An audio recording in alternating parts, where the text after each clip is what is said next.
The New Mutants took a long road to get to the big screen, marked by delays, waiting for reshoots that never happened, and a corporate merger. Throw in the movie's theatrical release during a global pandemic, and it's clear that with the benefit of hindsight, the movie should have just kept its original 2018 release date. The movie was intended to be the start of a New Mutants trilogy, but between its last-ditch effort release strategy and Disney wanting to absorb the X-Men characters into the Marvel Cinematic Universe, it looks like the adventures of Magic, Wolfsbane, Sunspot, and the rest of the team are confined to just one movie. What if I told you that we actually have a pretty good idea of what the other two movies in this trilogy would have been about?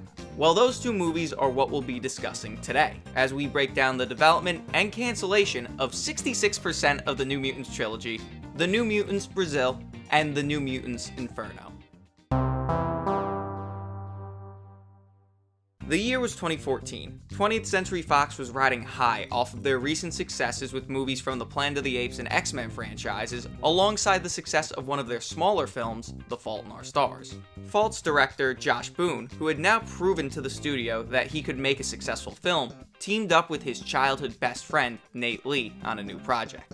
Growing up, they were both massive fans of the X-Men offshoot team, the New Mutants. So upon deciding that they wanted to take a crack at bringing the team to the big screen, they cobbled together a comic book to pitch what not just one movie, but a New Mutants trilogy would look like.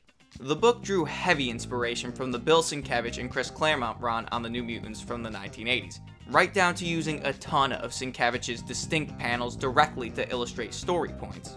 The pitch was a hit with the franchise's two key producers, Laura Schuler-Donner and Simon Kinberg, who agreed to making the first New Mutants movie with Boone directing along with he and Lee penning the script. But as is regularly the case in Hollywood, there was the implication that if this first movie succeeded, parts 2 and 3 would be greenlit. The trilogy was intended to be unique, a set of horror movies with each film exploring a different sect of horror. According to Boone, the first one is a rubber reality horror movie, the sequel was set to be an alien invasion horror movie, and the threequel was set to be an apocalyptic supernatural horror movie.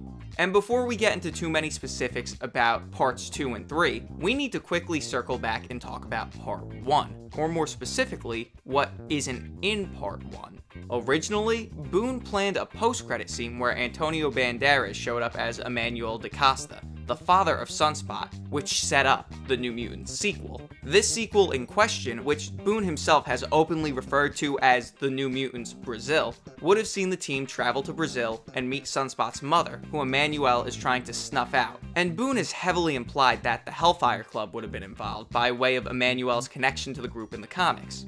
Warlock was also set to debut, having heavy story focus, and presumably being the nexus of the film's alien invasion angle. Additionally, Karma was supposed to be the film's villain, before being absorbed into the team by the time the credits rolled. The third movie was heavily inspired by the Marvel crossover called Inferno, which featured demons using Magic's demonic side of her powers to lay siege to New York City. And it wouldn't be a stretch to assume that this third movie would follow a similar setup, as that definitely lines up with the apocalyptic and supernatural themes that Boone has described. Despite this one not having any sort of title, for the sake of keeping everything clear, we'll call this one New Mutants Inferno. With all of this, it's apparent that Boone and Lee had a very clear direction for a New Mutants trilogy. So that raises the question, why did it get canned? On November 6, 2017, CNBC reported that Disney was in negotiations to acquire 21st Century Fox, and from there, a sprawling saga ensued that, in itself, lasted for about a year and a half. During that time, Fox delayed the New Mutants from 2018 to 2019 to allow time for reshoots, which never happened. Then it was delayed even farther into 2019. Still, no reshoots happened. During that time, Disney officially took over Fox, and they moved the movie for seemingly the final time to April of 2020. And throughout this whole process, there was a massive sect of fans who joked around that the movie was cursed, it would never release, or that one day we'd wake up and it would just be on Disney+. And then... In the past 2 weeks, the number of cases of COVID-19 outside China has increased 13-fold. We have therefore made the assessment that COVID-19 can be characterized as a pandemic. The movie got pushed for the actual final time to August 28th, 2020. And despite how unintuitive it would be to release the movie when a ton of theaters in major movie markets like New York and California weren't open, Disney went ahead and released it anyway. Normally, this is where I talk about how, because of all these factors against it, the New Mutants struggled at the box office, but I'm gonna be honest. I'm recording this a few days before the New Mutants is even released, because it doesn't matter how much money this movie makes. The New Mutants represents to Disney this final vestige of Fox's X-Men franchise. Disney very clearly wants to wash their hands of those X-Men so they could start fresh with their own X-Men in the Marvel Cinematic Universe. And Josh Boone himself even concurs with this point, as when he was asked by Slash Film if Disney was open to integrating this movie somehow into the MCU, he had this to say. "I never had a conversation about it.